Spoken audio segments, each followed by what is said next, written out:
ఈ క్వశ్చన్ అనేది రీసెంట్ గా జరిగిన ఆర్పిఎఫ్ ఎగ్జామినేషన్ లో అడగడం అయితే జరిగింది. ఒకసారి క్వశ్చన్ ఏంటో చూద్దామండి.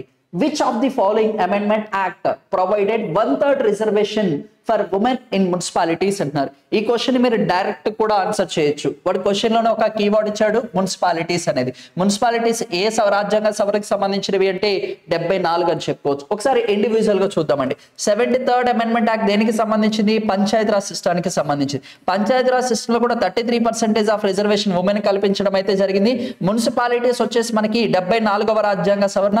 ఇందులో కూడా వచ్చేసి మనకి మహిళలకి 33% రిజర్వేషన్ అనేది కల్పించడం అయితే జరిగింది. ఇక్కడ వచ్చేసి 106 అంటున్నాడు. 106వ రాజ్యాంగ సవరణ వచ్చేసి మనకి 1/3 ఆఫ్ రిజర్వేషన్ అనేది ఉమెన్ కల్పించారు. ఎక్కడ అంటే లా మేకింగ్ ప్రాసెస్ లో, Lok Sabha and state legislative assemblies లో వచ్చేసి ప్రొవైడ్ చేయడం అయితే జరిగింది.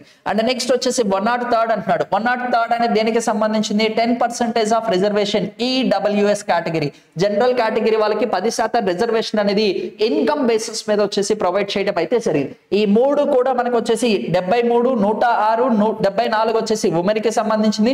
103 అంటే మనకి 10% ఆఫ్ రిజర్వేషన్ కి సంబంధించింది. మున్సిపాలిటీస్ అంటే డైరెక్ట్ గా తెలిసిందే 74వ రాజ్యాంగ సవరణ అనేది. డైరెక్ట్ గానే మీరు ఆన్సర్ చేయొచ్చు. Thank you.